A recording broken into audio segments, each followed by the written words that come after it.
Good morning everyone and welcome back to our Ideal FM live stream. Today we are honored to have a distinguished guest with us. Please join me in welcoming Dr. Vidjith Vijaysankar, a renowned civil surgeon, a passionate advocate for nature conservation. Dr. Vidjith Vijaysankar has dedicated 25 years to serving our community, earning respect for his exceptional patient care and medical expertise. Once again, welcome, sir. Dear sir, what inspired your journey into medicine and what continues to drive your passion in this field? First of all, let me thank Ideal International School, Kadakasheri, and its staff, management, and students for honoring me by inviting me to your FM radio show. I feel really honored today to have two students from your school, Mauhiba and Abdul Hadi, as interviewers, as young interviewers. So, regarding your first question, what made me become a doctor, isn't it? So, very interesting question. I don't think I can give a one-word answer or something like that, because in those times when I had completed my 10th standard and itself I had to decide on what to take, whether it was medicine or engineering field. Those are the two fields that was open in those days. So since I had good marks in mathematics and physics, most people advised me to take physics and mathematics as a course, but somehow I had a feeling that I should be taking medicine, because I was inspired to take medicine because most of my some of my relatives who were doctors had made a real impression in my life. So they motivated me also to take up this field. That's why I took the second group, and then later on qualified Kerala State entrance exams and joined Calicut Medical College, and then became a doctor. You asked me about my what continues to drive my passion in this field. Actually, there is no passion or anything. That's all. It is just that I became a doctor, and since I've been assigned to a government job, and I've been working in a rural area. Most of my life I spent in the rural areas and not in cities. So I had to adjust to the being born and brought up in cities. I had to adjust to the life in a rural area, and also to the different kind of patients here. And I feel that I have done a very good job in looking after the patients in this area for a long time. And it is not only the passion for medicine or anything, it's just that I'm more of a workaholic. That's most probably that drives me in this field. What does it feel to be regarded as everyone's favorite doctor? I don't think there is something called a favorite doctor, because I have never looked into that kind of aspect. I never look at myself as a favorite doctor. I just go on doing my job. That's the only thing I know. When a patient comes, I know that he is my patient, or he has come to me for a service, for something that he needs. He might be sick, he might be having a fever, he might be having a stomach pain. Most children have stomach pains, isn't it? Your children have stomach pains, isn't it? That's the most thing people have. Or you might have some fever. That's the most common illnesses that I see among children: fever, vomiting, diarrhea, all these things. So when you people come for all this, I don't think that the people are coming to a doctor because he's your favorite doctor or something like that. It's because that you are giving a service which they might trust you for it. That's the only thing I consider look into when I look into examine a patient. I don't think what things like being a favorite doctor or all those things. That's not in my kind of attitude. Sir, what advice would you like to give to students regarding hygiene? Hygiene is a basic thing that all students, teachers, staff, everyone in an institute should follow. Right from the school bus driver to the people who are cleaning the school, all these things are included in hygiene.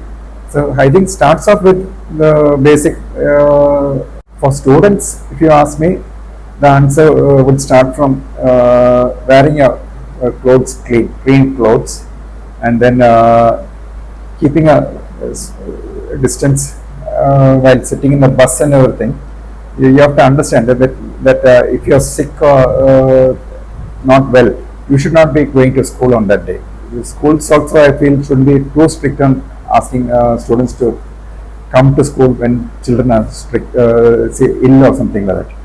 So one basic thing about hygiene you have to follow is during the corona times we learned the basic hygiene one has to follow is clean hands. You have to know how to wash your hands. That is even before eating food, after eating food also you have to wash your hands. That's the way infections enters your body. Because if you don't have clean hands, you might be touching so many different objects, and if you eat without cleaning your hands in the proper way, it might lead to you falling sick. Another thing you have to follow is you have to eat clean food also. That's also important. Cleanliness is also important part of hygiene. Clean food, your environment must be clean, your school must be clean, your toilets must be clean. That's the most basic stuff that every school I visit. The toilets must be absolutely clean. And when you are using a public toilet, you have to know how to, after using it, how to wash it and keep it clean also. That is a basic thing you have to start off with.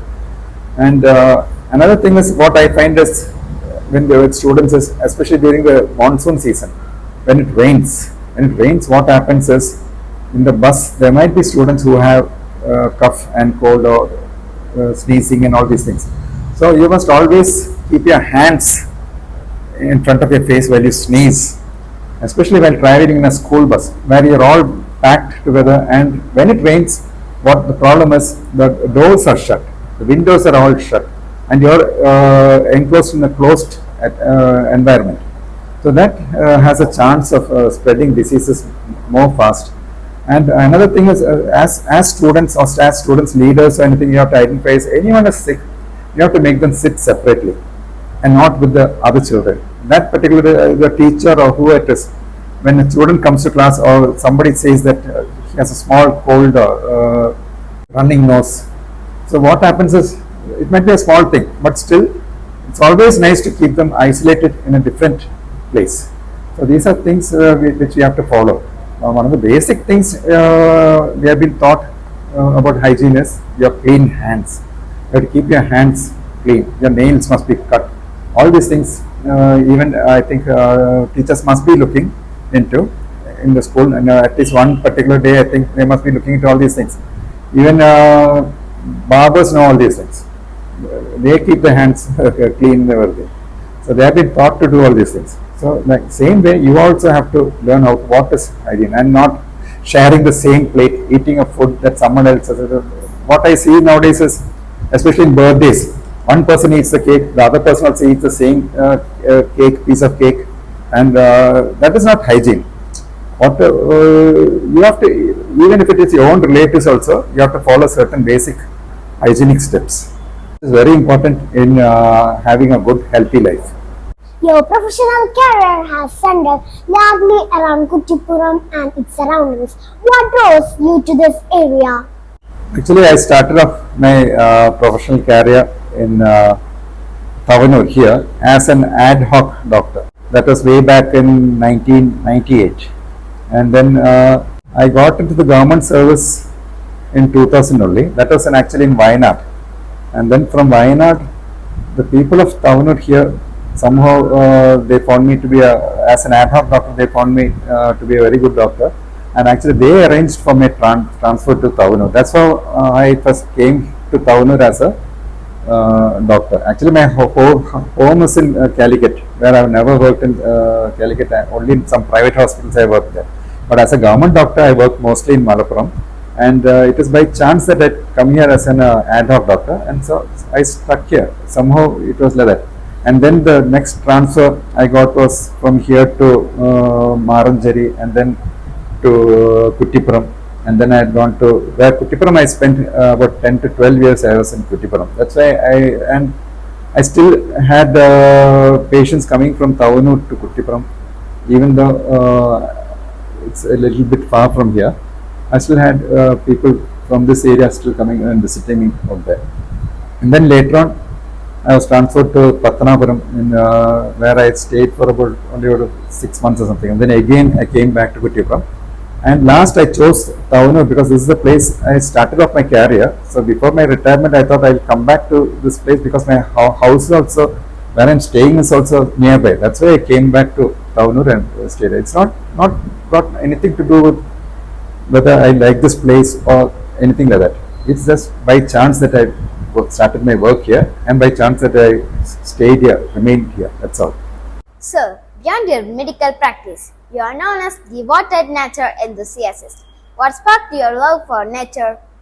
Very nice question, but I think that also was due to circumstances, because I was educated in a boarding school in the Nilgiris district, in Ooty to be precise, and they had what was called a nature club. Way back in the 70s and 80s, they had what was called a nature club which was affiliated to the World Wildlife Fund. So Nilgiris is a beautiful area, and being in a boarding school, my teachers used to take me to so many beautiful locations, and they had taught me also bird watching right from my younger days.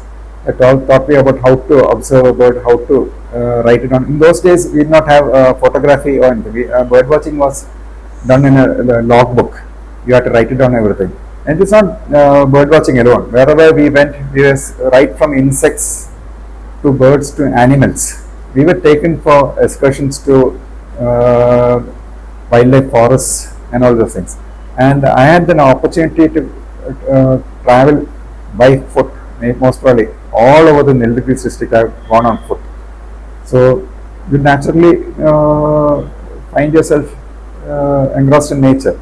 And my classmates also, some of them also had taken up nature as their professional lives also. Two of my classmates are working as environmentalists in Canada and Australia. So that's also, the school had a big influence on me regarding nature. And our weekends were all spent in natural places. So we were always taken to hills and beautiful scenic locations. And these were part of our education also. So we were actually taught about wildlife conservation and all these things right from our childhood, which was ingrained in my brain. And so later on, when I took up photography as a hobby, I naturally moved into the same field. What message do you have for the new generation aspiring to enter the field of medicine? Okay, field of medicine. It is a previously field of medicine meant only being a doctor. That was the only thought most parents had in their children.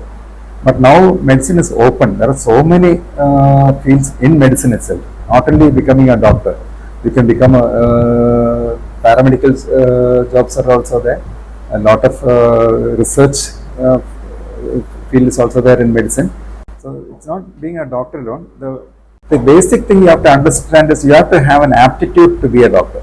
In some countries, they do not allow everyone to become a doctor. They check your aptitude, whether you have an aptitude to become a doctor. They advise you to become a doctor only if you have an aptitude for that subject. So that is most important.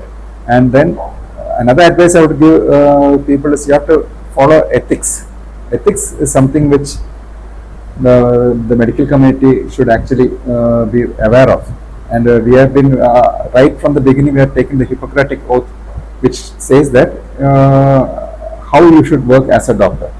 That is the basic thing. And then to students, I would advise only one thing. You must be good in whatever field you choose.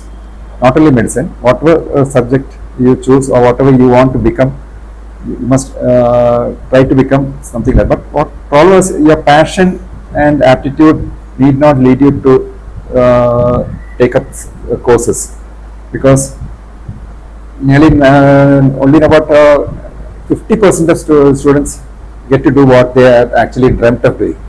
The rest you have to follow. You have to always have a plan B. That is, what if you don't achieve your target? What if you don't become you? You might say you want to become an astronaut, which might be very impossible. Very few people become astronauts because there is very little space to become an astronaut.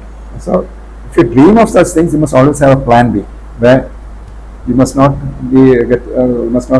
get stuck by saying that, or you must not become depressed. Another thing is that whatever job you do, there is one basic thing you have to show. That is, you have to work sincerely and honestly. That is what my teachers told me, and that's the basic thing I follow. Don't worry about your salary or how much you are making money or anything other, but you must always be bothered about whether you are doing a job sincerely and honestly. That is the most important thing. Sir, thank you for joining us today and sharing your profound insights and extensive experience. We wish you a happy Doctor's Day. So thank you for your wishes on Doctor's Day. I would like to thank Mauhiba, Abdul Hadi, the teachers here, and everyone, students and management of Ideal School, for wishing me on this occasion. Thank you very much. This is Abdul Hadi from Grade 3C signing off.